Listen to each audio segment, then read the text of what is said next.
இன்னைக்கு நம்ம கவிதை பேழை அதுல விருந்தோம்பல் அப்படின்ற பாடப்பகுதியை பார்க்க போறோம். நம்ம தமிழர்களுடைய பண்பாட்டு கூறுகள்ல விருந்தோம்பல் அப்படின்றது ரொம்ப முதன்மையானதாகும். சரியா? விருந்தோம்பல்னா என்னது?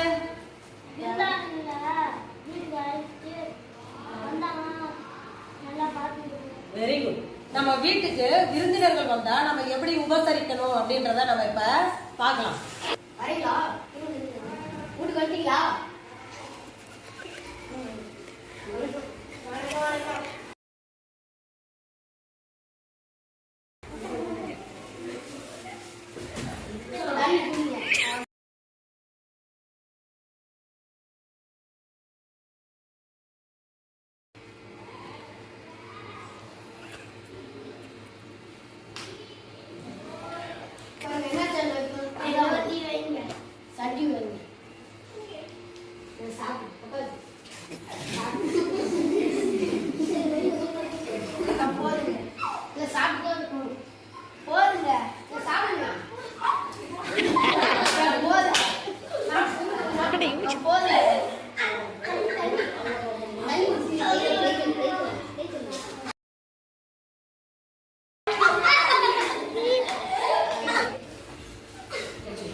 நன்றி.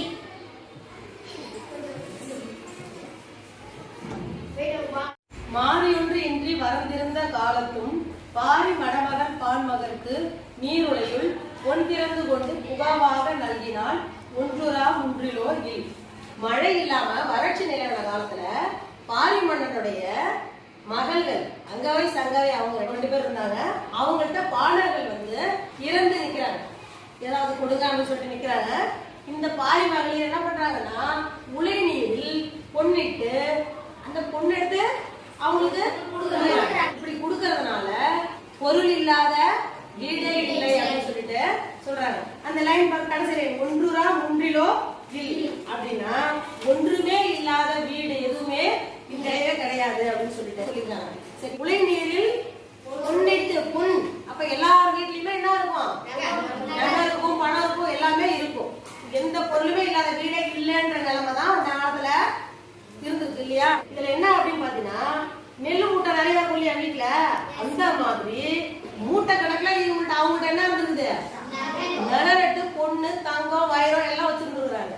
அதனாலதான் சாப்பாடு செய்யறதுக்கு என்ன பண்ணுவாங்க? அரிசி போடுவாங்க உள்ள தண்ணியில.